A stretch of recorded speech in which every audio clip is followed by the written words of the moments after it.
damos contexto a las noticias. Analizamos a fondo la realidad. Usted ve y escucha. La revista de Opinión Democracia. Periodismo de verdad.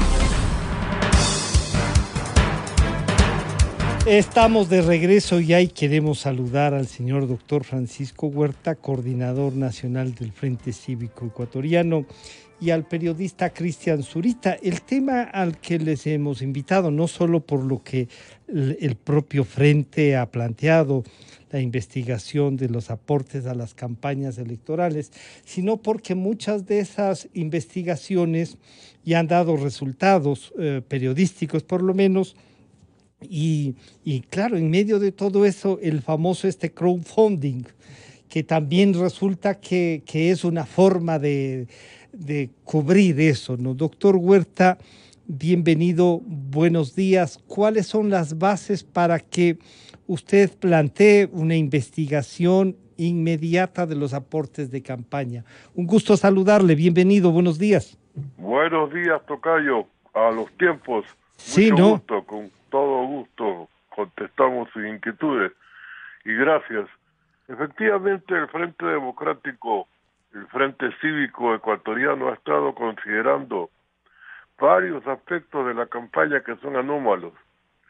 Por ejemplo, que un prófugo haga con propaganda por una candidatura, eso está expresamente prohibido por la ley.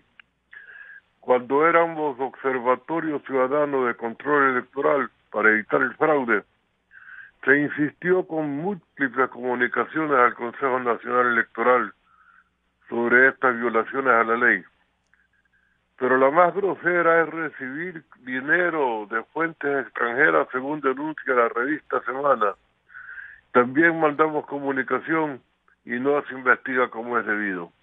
Por eso ahora nos dirigimos a otras instancias del Estado buscando una respuesta.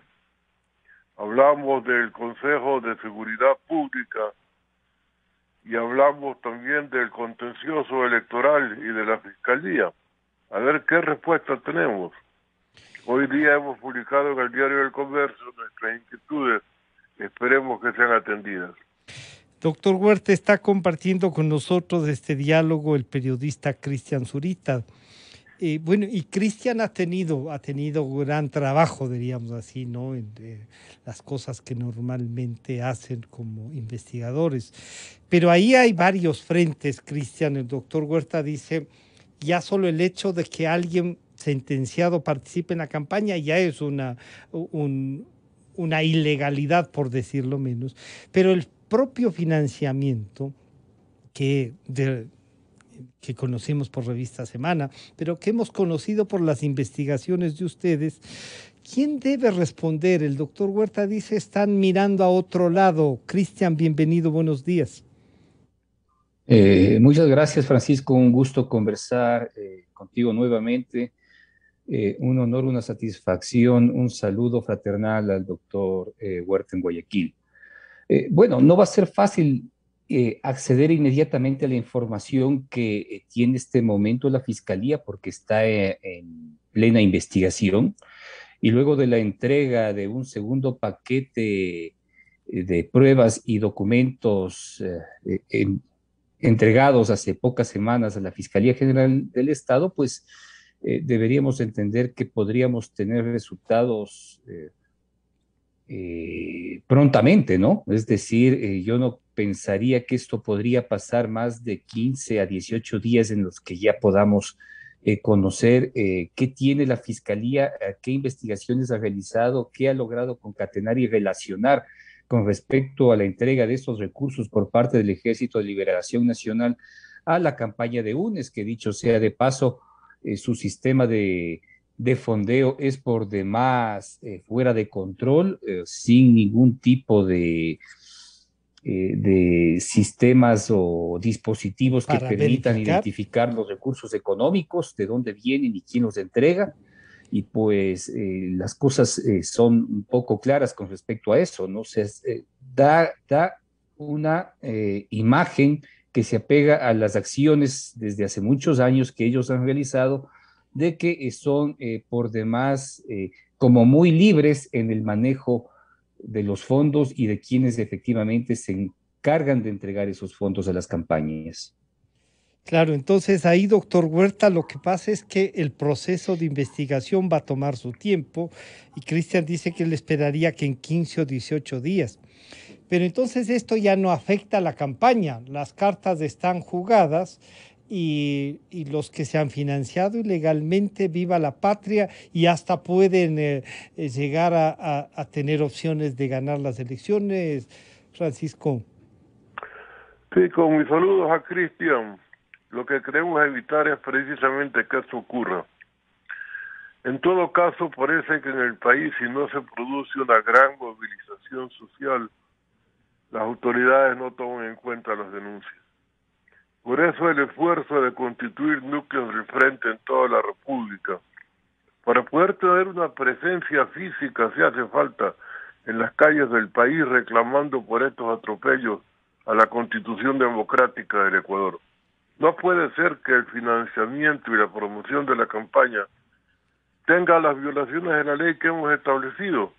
Se sigue ofertando $1,000 a los electores y eso también está expresamente prohibido.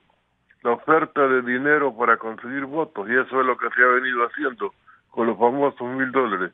El crowdfunding es una forma de blanqueo de capitales. Ya sabemos de dónde los adquirieron, pero claro, no se puede probar de un día para otro. Sin embargo, las autoridades deberían ser más activas en la definición de qué circunstancia, qué coyuntura se determina a partir de eso allá. Si es que eso, Cristian, pasa y llegamos a concretar las elecciones del 11 de abril, ¿quedará alguna posibilidad de que respondan o ya en el, como suelen decir, montados en el potro, no solo que no van a responder, sino que pueden hacer otras cosas para que esto no se investigue? ¿Cómo pasó ya con lo del mono Jojoy, Cristian? Bueno, de hecho, si llegan al poder, pues tienen la capacidad de controlar buena parte de la información y de torcer las decisiones judiciales. Sin embargo, a la Fiscalía le corresponde hacer lo suyo. Yo creo que tiene suficiente información como para que nosotros podamos conocer antes del traspaso de mando cuáles son las estrategias que ha definido para enfrentar este caso. Yo también considero que existen temas por demás claros. Ya sucedió, como bien dices, Francisco, el financiamiento que el propio Mono Jojoy lo dejó en evidencia en un video, ¿sí? Y pues ahora este tipo de revelaciones por demás claras e históricas que ha mantenido los que son ahora Unión por la Esperanza con el Ejército de Liberación Nacional. Recordemos que fue el propio Ricardo Patiño quien les ofreció un espacio en el Ecuador para continuar con los procesos de negociación por la paz en favor con el gobierno de Colombia. Y pues desde allí se lograron ajustar ciertas relaciones especiales que a mí no me extrañaría pensar que efectivamente ellos han colaborado con esa cantidad que hizo referencia a la Fiscalía colombiana y tal vez mucho más.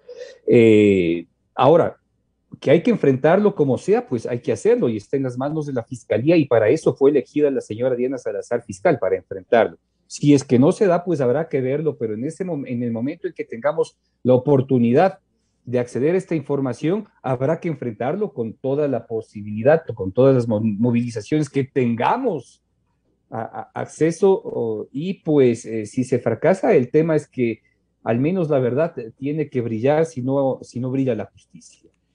Claro, pero entonces ahí, doctor Huerta, usted nos decía en un informe sobre Angostura que estábamos casi ya frente a un narcoestado.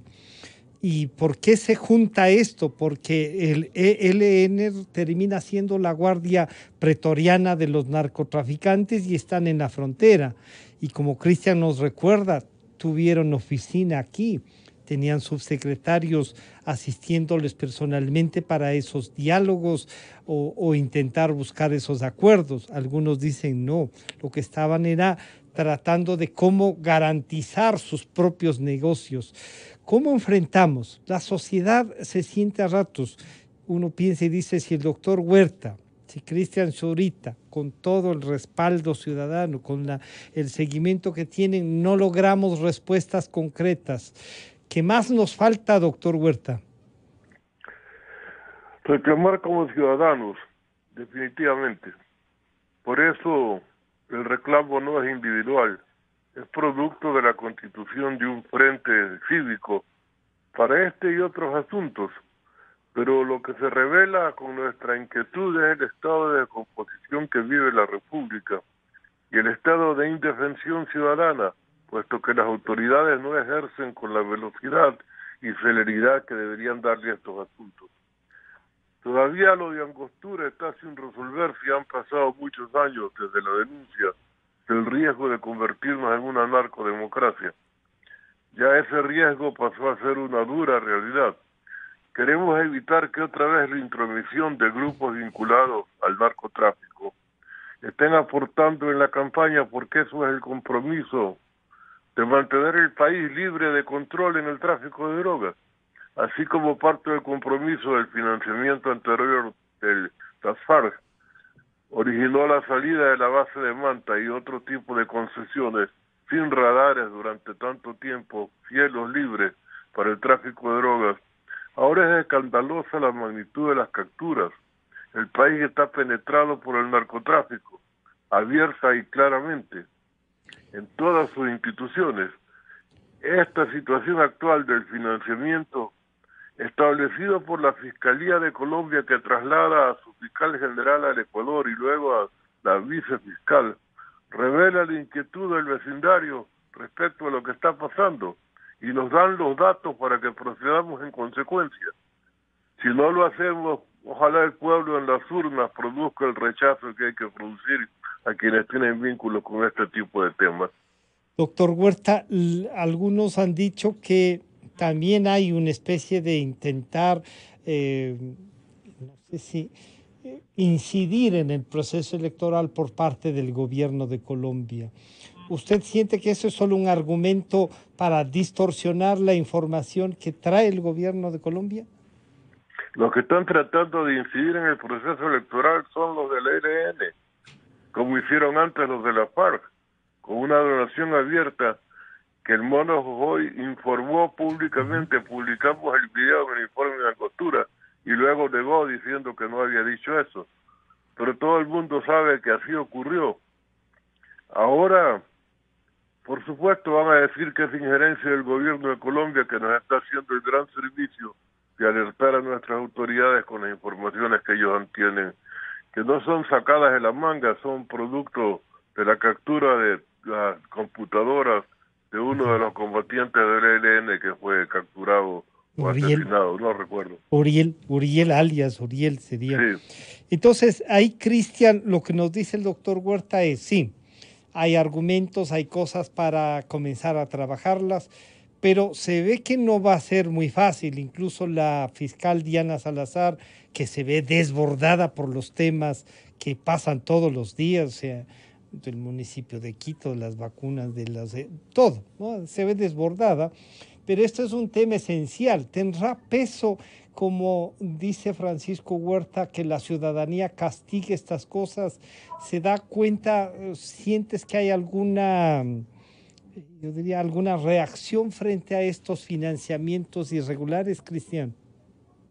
Bueno, lo que pasa es que tenemos que ser muy reiterativos y constantes, recordando qué es lo que han dado a conocer los medios oficiales de Colombia a través de su fiscalía, y pues qué es lo que, de lo poco y público que se conoce, pues hay que constantemente estarles recordando y recordarles que, que la Fiscalía colombiana entregó al Ecuador aproximadamente 55 archivos en los cuales que reposaban en la computadora de alias Uriel, relacionados al millonario aporte que pudo haber hecho el Ejército de Liberación a la campaña de Unión por la Esperanza. No es la primera presunción de recursos sucios que son parte de esta campaña. Nosotros ya lo habíamos anunciado que existen otros recursos que vienen efectivamente por dineros de la minería ilegal que se genera en la frontera norte, específicamente en el sector de San Lorenzo, justo tal vez la zona más caliente que tenga esta región en la actualidad. Así que de tal manera que este famoso tema de los $80,000 hay que hablarlos constantemente y recordarles que efectivamente no es un tema nuevo, es un tema tal vez histórico para Alianza País en lo que significa sus financiamientos de campaña, y no tendríamos que pensar que ahora sería la excepción. De hecho, creo que existe ahora información algo más sustentada. Se ha generado una cadena de custodia clarísima en la entrega de la misma, que viene trabajándose por parte de la Fiscalía de Colombia desde octubre, ¿no? Es decir, ya tenemos aproximadamente 3 meses de trabajo, perdón, 6 meses de trabajo en lo que significa los acuerdos entre la Fiscalía colombiana y el último mes, porque nosotros recibimos esta información, me parece que el 12 de febrero, ya tenemos un mes nosotros esta información en manos ecuatorianas. De tal forma que yo sí creo que es posible establecer una serie de relaciones que pueden darse a conocer próximamente, independientemente de quién gane. Y si es que ganan ellos, pues tendrán que afrontarlo con mayor seriedad y con mayor preocupación, porque quedarían en evidencia que no sería la primera vez que reciben aportes de los narcoguerrilleros y del terrorismo internacional. O sea, la cosa bajo ninguna circunstancia será fácil para ellos. Ahora, hemos visto que tienen todos los recursos económicos del mundo y que tienen la capacidad de torcer, sobre todo en la conciencia internacional, que va desde el centro hacia la izquierda, de que todo se trata de procesos de persecución. Y hemos visto cómo ha actuado y cómo están generando procesos todos estos grupos a través de juicios que se están resolviendo en la Corte Interamericana de Derechos Humanos, generados por la presión y el lobby en Europa y en los Estados Unidos a movimientos que creen y se llaman progresistas, pero no logran entender realmente las relaciones reales que ellos han generado en estos países con los grupos organizados, el crimen organizado, y pues los resultados son estos, ¿no? Claro, doctor Huerta, entonces aquí hay una estructura funcionando, como dice Cristian, aquí hay unos sectores sociales cooptados para generar pirotecnia y no ir a la esencia de lo que está pasando, de lo que han hecho con la administración pública, pero también viene una cosa adicional, los dineros de la corrupción que también deben estar siendo lavados, no sé si con el crowdfunding, sino que de alguna manera deben estar gastando también en las provincias, o serán tan cicateros que esa plata es solo para ellos y ni siquiera para mantenerse en el poder, doctor Huerta. Sí, yo creo que tampoco la función electoral está cumpliendo con el control del gasto electoral, y eso es clave. Pero básicamente nosotros en el primer párrafo de la denuncia aludimos al Consejo de Seguridad Pública y del Estado. Nos parece que es sustantivo entender esto como un tema no solo de financiamiento anómalo, sino de riesgo enorme para la seguridad pública. Y esto le compete a ese Consejo Nacional. Tienen que reaccionar también allí, esto lo preside el presidente de la República, lo integran múltiples ministros. Nosotros hemos advertido varias veces, desgraciadamente como personas no tenemos mayor repercusión. Ahora lo hacemos como frente y firman 2 coroneles retirados nuestro manifiesto. No podemos permitir que este tipo de cosas se sigan dando en el Ecuador, porque son atentados graves a la seguridad nacional. Entonces va más allá de solo el hecho del financiamiento anómalo. Es qué compromisos establece ese financiamiento en el futuro manejo de un tema grave de la vida continental, que es el tráfico de drogas. Cuando denunciamos el tema en el informe de Angostura, simplemente se conmocionó a la República, repitieron la frase en múltiples ocasiones del riesgo que significaba ese financiamiento y esa condición de la salida de la base de Manta, pero seguimos avanzando en la constitución de un narcoestado. El país está convertido en una plataforma del tráfico internacional y aquí sale droga para todas partes del mundo. Eso no puede permitirse. Por eso insistimos también en que la denuncia se tome en cuenta por el Consejo de Seguridad. no podemos dar paso a este tipo de circunstancias y mirarlas como que si no pasara nada, mirando para otro lado. Ojalá haya una reacción, es lo que queremos provocar. Y esta reacción que provocan ya, de hecho, que gente como usted que preside el frente, nos insistan en lo que ya muchos periodistas como Cristian han venido trabajando y haciéndolo, los medios de comunicación también. Pero doctor Huerta, algo más se puede hacer, se puede anular. Las consecuencias de esto debería llevarnos a que el Consejo Nacional Electoral tome decisiones, pero ahí van a decir que esto puede generar una especie de fraude electoral. En ninguna manera. Hay una denuncia concreta presentada no por la revista Semana, sino por la Fiscalía de Colombia, que se tomó la molestia de venir a entregar acá los datos, y luego la vicefiscal para complementar la información. No puede ser que después aparezca al resultado electoral, después, qué es lo que ha estado pasando. Tiene que ser antes de que se produzca la elección, para saber a quién vamos a elegir. Yo advertí en un canal de televisión en el proceso anterior, estamos en riesgo de elegir un delincuente como vicepresidente de la República. Y lo hicimos, pero yo quedé tranquilo con mi conciencia de haberlo advertido. Ahora queremos advertirle al país lo que significa este tipo de aportaciones en la campaña del señor Arauz. Y el país sabrá lo que hace, pero nosotros estaremos dispuestos siempre a insistir en el asunto. Cristian, si la insistencia y esta lucha permanente da, y lo que tú decías, hay que recordarle al país, hay que siempre que tenga presente, ¿no será que está la sociedad ecuatoriana poco permisiva al hecho de lo ilegal, de esto, ¿no? Que es un poco la corrupción, como que se asienta, como que ya no nos sorprende. Y entonces ahí ese trabajo, como tú dices, permanente es el camino, o qué más se puede hacer. Como le digo al doctor Huerta, bueno, ¿qué más hacemos? Y él dice, hacemos lo que podemos, pero es la ciudadanía la que debe reaccionar, ¿no? Bueno, ciertamente el Ecuador es muy permisivo a las ilegalidades y hay mucha gente que vive de esto. Así que de alguna manera tiene que sentir que es su única forma de ingreso y su única forma de vida en un país que no le da otras salidas para enfrentar unas mejores condiciones económicas. Es verdad lo que dice el doctor Huerta. Tal vez ya existen así como pruebas fehacientes y clarísimas de que el Ecuador es un narcoestado. El narcoestado está tomado por una ruta que está consolidada en las provincias de Esmeraldas, de Manabí, de Santo Domingo de los Colorados, de Los Ríos, de Guayas y del Oro. Mire, Francisco, hay un informe que lo publicó la página colega Plan B, sí, el portal Plan B, a finales del año pasado, que hacía una evaluación de lo que significaba la confiscación de cocaína en los puertos de Europa. Y Ecuador, y la mayor cocaína confiscada en Europa viene de Ecuador, ¿sí? Incluso sobre Brasil y sobre Colombia.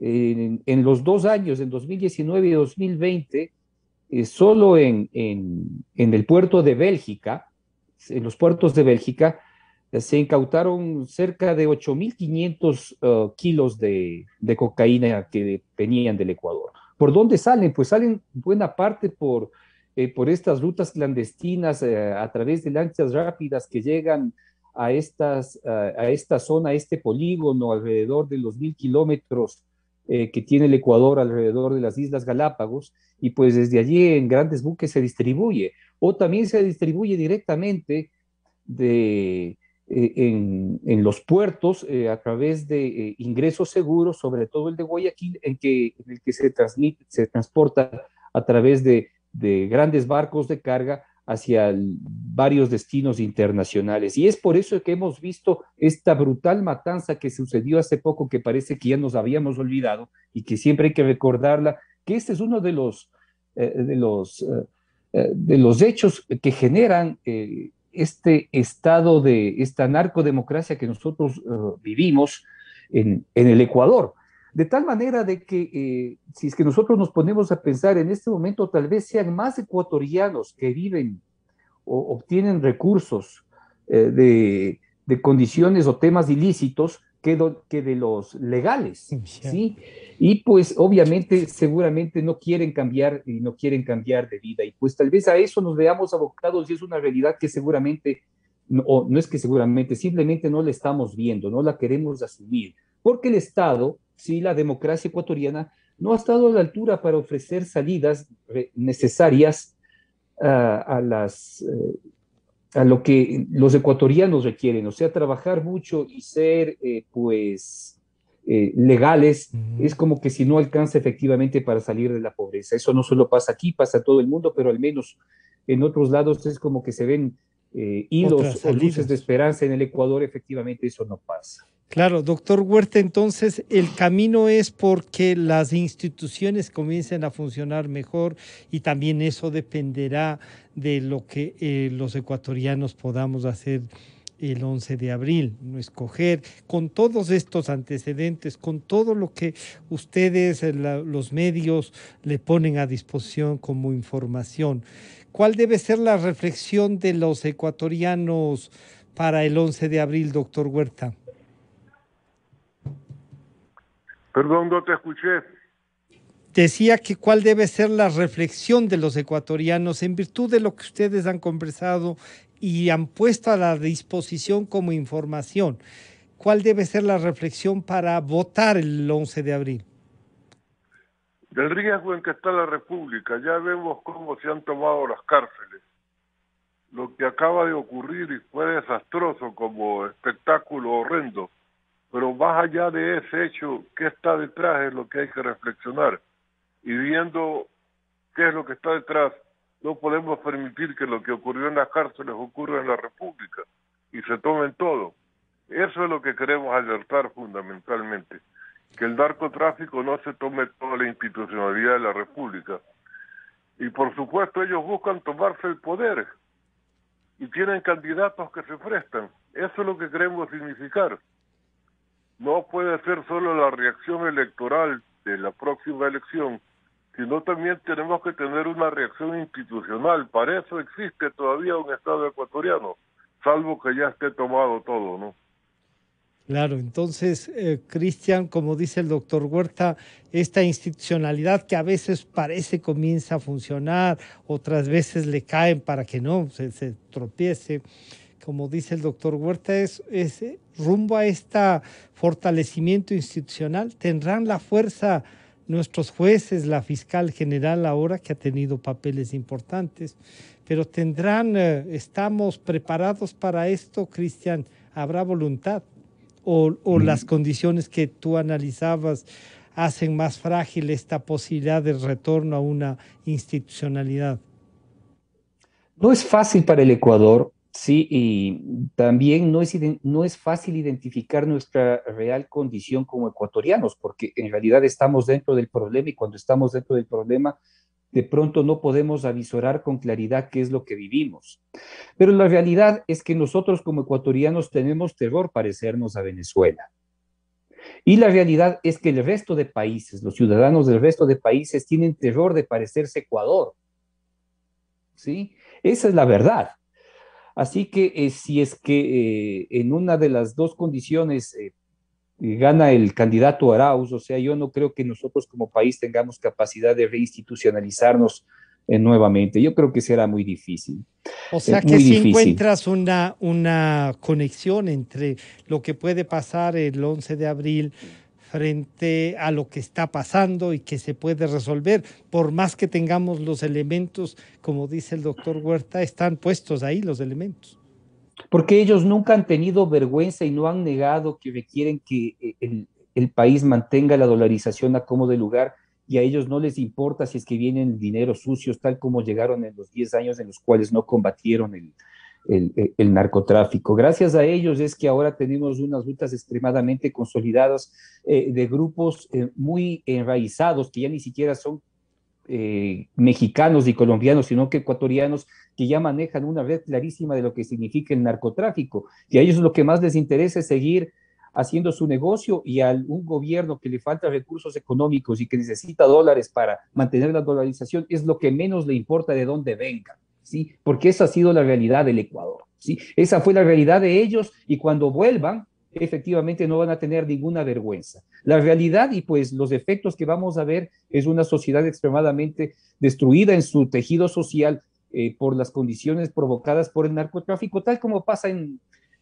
Venezuela, o tal como pasa en Centroamérica, y tal como pasa en México, en ciertos sectores que están lejos de los distritos del poder, pero hasta los distritos del poder, y pues en ciertos momentos ya se ven afectados, como puede suceder en Ciudad de México. Eso no es nuevo, pero es totalmente nuevo para el Ecuador, y pues es a lo que nos veríamos abocados en caso de que tengamos que afrontar estas nuevas políticas que ya les hemos visto en años pasados. Claro, entonces, bueno, esto que nos señala Francisco, el tema de las cárceles y todo esto tiene que ver, todo esto tiene que ver, pero también han desarrollado ya grupos nacionales que tienen fuerza, que tienen estructura, que tienen recursos. A esos hay que enfrentarlos de otra manera, y ahí volvemos al tema político del 11 de abril. El gobierno que llegue sí va a marcar una diferencia entre, como dice Cristian, lo que nos puede pasar o lo que podemos iniciar como lucha para buscar un país democrático e institucional, Francisco. Definitivamente, por eso es que insistimos en la relación. Si elegimos un narcogobierno, el país quedará tomado en toda su institucionalidad. Y ese es el riesgo. Cuando advertí que estábamos en riesgo de convertirnos en una narcodemocracia, después quité la palabra riesgo, porque comenzaron a darse manifestaciones de que el país estaba siendo tomado. En este periodo se ha incentivado el combate al narcotráfico, pero siempre se captura droga, pero no se captura a los que están detrás de estos cargamentos. Y ya tenemos la sospecha de que funciona una red ecuatoriana en el tráfico de drogas, que no solo somos intermediarios en la comercialización de estos elementos. Por eso hemos planteado incluso soluciones extremas, así como se hizo con la marihuana en Uruguay o antes con el alcohol después de la prohibición en los Estados Unidos. Habría que pensar que el combate militar a la droga no está dando resultados y que habría que pensar en una alternativa de legalización y control del Estado de la distribución del estupefaciente. Claro. Porque de otra forma veo que los países van a ser tomados y la proyección es muy, muy negativa. Eso es lo que queremos evitar precisamente. Y que se tome ya en serio en la agenda pública el tema del narcotráfico y los riesgos que involucra para la sociedad. Entonces, Cristian, el camino va también por que el otro lado se discuta el tema de otra manera, porque si no les estamos dando un instrumento para que incluso sirva para una toma de posición política. Estábamos contactando con Juan Carlos Calderón, a quien le agradezco, pero sí quisiera en esta última respuesta, Cristian, que nos comentes esto que acaba de plantear Francisco Huerta, ¿no? Hay también que atacar por este otro lado.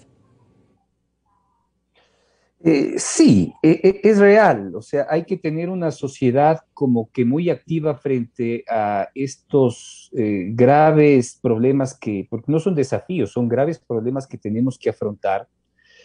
Y pues es como que si hay que construir un gran colectivo nacional que nos permita tener una voz fuerte con respecto a estos graves temas. De lo contrario no lo vamos a lograr, de lo contrario no vamos a salir. Considerando que el Ecuador es un país muy atractivo para el crimen organizado, porque aquí se puede lavar de todo, pues sí. Simplemente vienen acá, ingresan a los bancos y el dinero está lavado y pues luego lo sacan y listo. Tal como hemos visto en las mafias organizadas por el propio chavismo para constituir todo este sistema de exportaciones ficticias, tal como lo vemos en la generación de supuestos ingresos generados por dinero sucio de la minería y obviamente del narcotráfico. Así que pues es un país que llama mucho para que todos aquellos que tengan dinero sucio lo puedan lavar acá. Y pues acá no existe una claridad para enfrentar este tipo de crímenes, tanto desde la sociedad y con todos los límites que tienen las autoridades nacionales, son un verdadero problema. La gran posibilidad está de no dejar de hablar de estos temas, de recordar efectivamente a los peligros que tenemos al frente, ¿sí? Y alrededor, porque prácticamente no es que tenemos un límite que vamos a cruzar, eso ya lo pasamos hace mucho tiempo, y la posibilidad de construir un gran colectivo nacional que pueda hablar con voz fuerte para que genere políticas públicas y mayores intereses y actos por parte del Estado Nacional, del Gobierno Nacional, perdón. Yo quería agradecer al doctor Francisco Huerta y a Cristian Zurita por acompañarnos. Francisco, un gusto saludarle. Encantado, tocayo. Estamos conversando. Muchas gracias. Cristian, muchísimas gracias.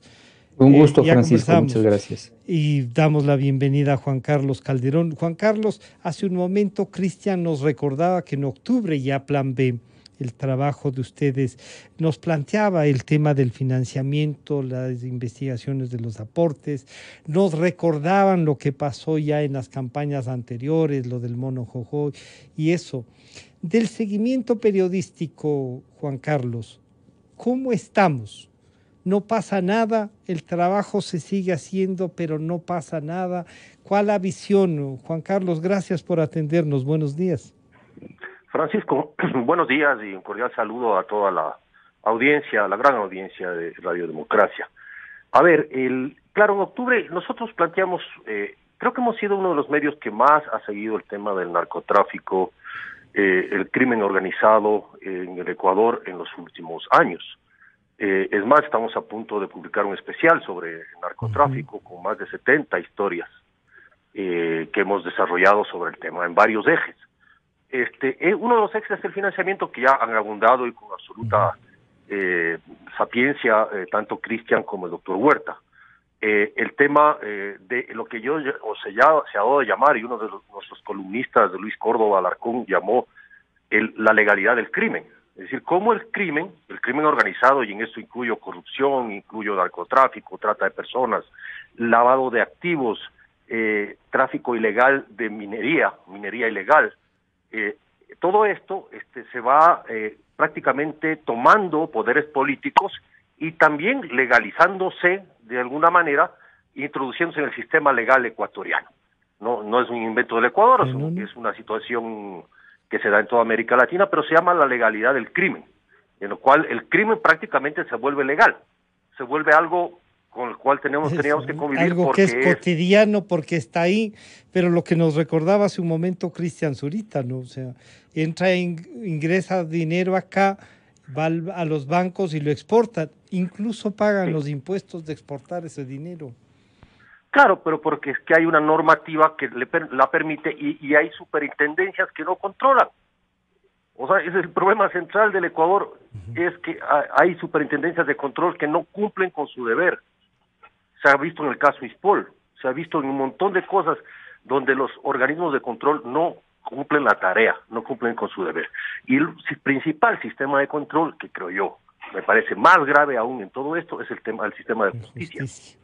¿Por qué? Nosotros hemos publicado algunas historias de cómo capos del narcotráfico capturados en el Ecuador, lo cual ya de por sí es un poco raro, pero capturados, han logrado, gracias a manejos legales, o sea, que les da la posibilidad, el sistema de justicia, de rebajarse penas, ¿no es cierto? Por eso, vimos cómo salió Rasquiña. Rasquiña, sí. Alias Rasquiña, de 20 se bajó a 8 y a los 4 años, estaba afuera. Hicieron una maniobra judicial para que les bajen el tipo penal, que esa es la jugada, ¿no?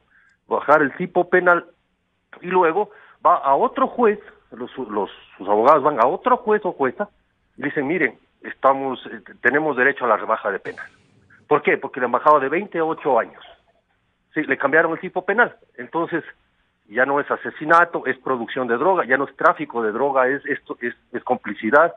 Y así este sistema se va como naturalizando, y a estos jueces les pasa, o no les pasa nada, o salen indemnes de toda esta situación.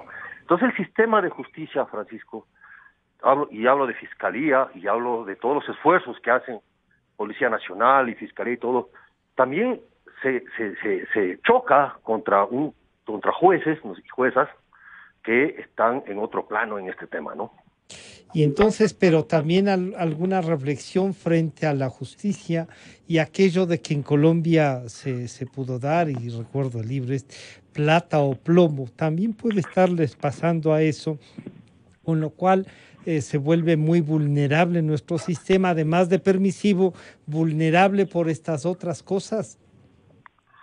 Claro, el libro era Ni plata ni plomo, se llama, es de Gustavo Duncan. Exacto. Y es un clásico, ¿no? Es un clásico en esto. Él hizo su tesis de doctorado, dice este libro, en la cual analiza como casos como el Chapo Guzmán en México y Pablo Escobar en Colombia adquirieron poder político, o sea, el poder político del narcotráfico. Y si uno lo lee, se está acordándose del Ecuador, desafortunadamente. Claro.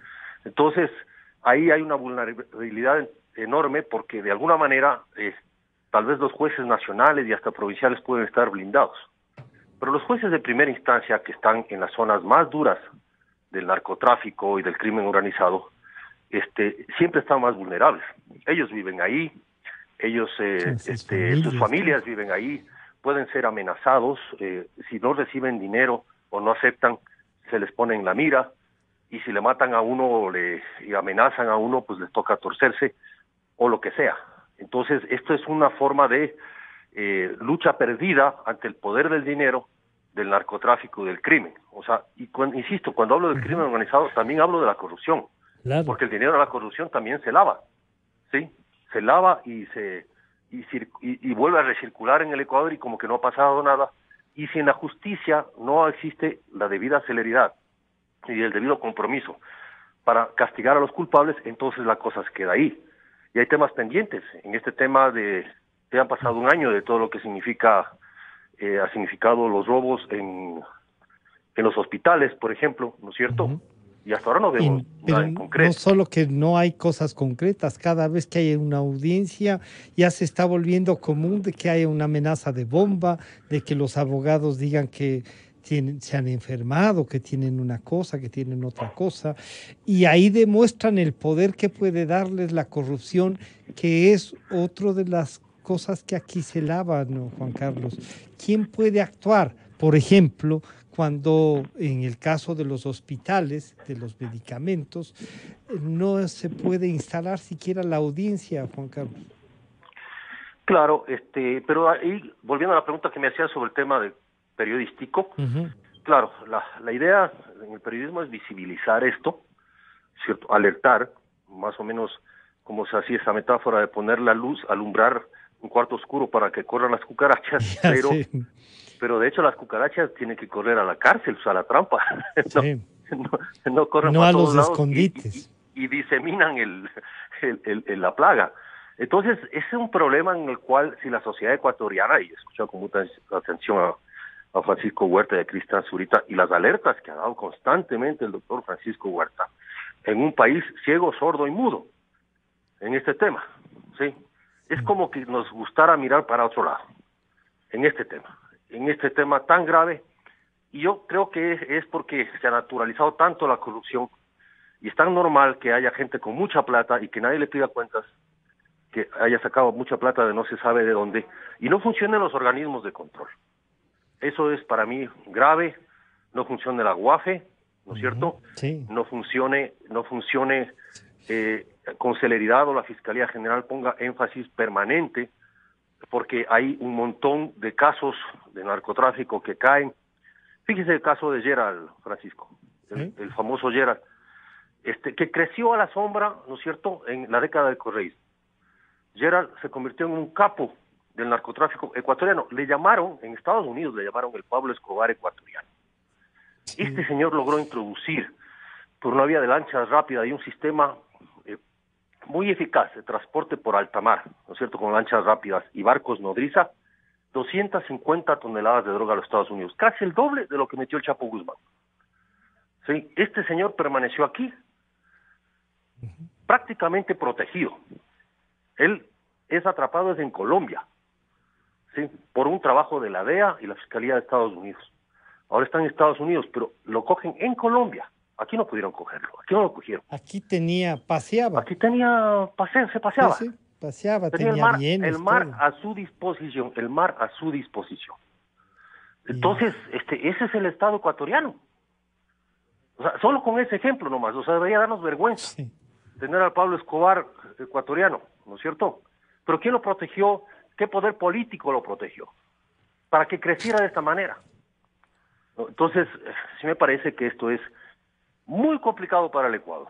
Si el Ecuador como país, como sociedad, no le pone cuidado a este tema, vamos a perder la sociedad. Eso es muy categórico. Claro, eso así es. Esperemos que no se cumpla. Juan Carlos, ¿el Consejo Nacional Electoral podrá hacer algo hasta antes del 11 o esto tiene que tomárselo, incluso comprometerle al próximo gobierno para, sea quien sea, exigirle cambio de rumbo en estas cosas o hay uno que podría ayudar a consolidar esto? Bueno, yo no creo en el sea quien sea. Ya. Porque sí. Si no es, o si es el correísmo, no se van a juzgar a sí mismos, no se van a investigar a sí mismos. Ha sido años de impunidad los que se han vivido en temas de de corrupción en realidad. Sí. Pero es muy complicado que se investiguen a sí mismos, a menos que haya una presión internacional, ¿no? Que es lo único que les asusta. Entonces, pero si es el caso de que gane Lazo, hay la posibilidad de que la propia sociedad reaccione también. La propia sociedad reaccione también y se abra sobre todo el tema del control, insisto, de la justicia y de otros organismos de control. Yo creo que es clave este nombramiento de organismos de control. Tienen que pasar por medidas de confianza todas las personas que están enfrentándose con los jueces. Recordabas, Francisco, que los jueces no querían pasar por medidas de confianza. No, pues, no. No, o sea, jueces se negaron. Fue la primera vez que se juntaron todos a firmar un documento. Exactamente, o sea, se salieron de los chiros, como dicen en Colombia. Sí. Se rasgaron las vestiduras y nada, o sea, y no quieren pasar por medidas de confianza. Y lo peor es que no hay nadie que les obligue a hacerlo, ¿no? Entonces, ¿por qué? Porque la Asamblea tampoco es un organismo confiable como tal. Claro. O sea, ¿de dónde han sido nombrados estos? Porque también a muchos de ellos les habrán ayudado en las campañas. Seguramente, o sea, insisto, Francisco, los organismos de control no controlan. El CNE, Consejo Nacional Electoral, es un organismo de control. No controla nada. Entonces, es increíble que el crimen organizado, o lo que sea, ¿no es cierto?, la legalidad criminal, como yo la llamo, se pasee por el país, haga lo que le dé la gana, recoja fondos como quiera, ofrezcan dinero en la campaña a cambio de un voto, y no les parece normal. O sea, entonces, ¿para qué están? ¿Para qué les pagamos el sueldo? Sí, si no puede, haga la veña y salga, como decían. Sí, pues, o sea, están llevándose la plata a vaca, como el señor que trabajó de 12 años en el Banco Central. Y tiene liquidación por 12, ¿sí? Y si salen del CNE han de pedir liquidación también. Claro.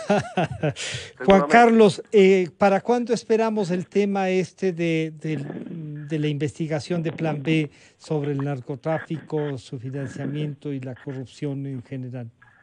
Sí, estamos terminando es un especial multimedia, entonces estamos terminándole para esta semana.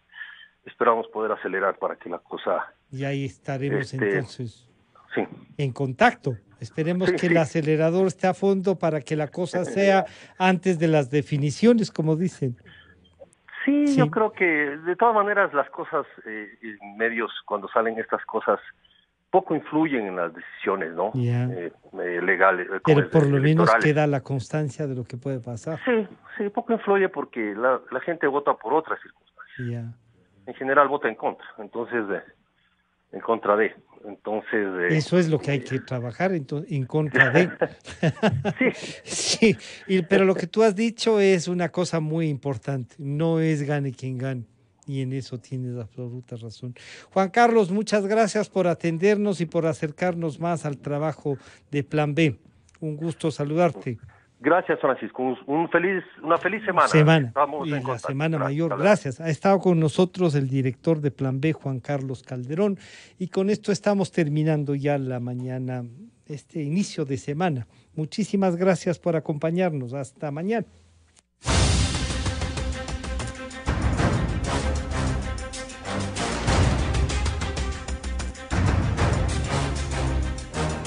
La revista de Opinión Democracia agradece a las siguientes marcas.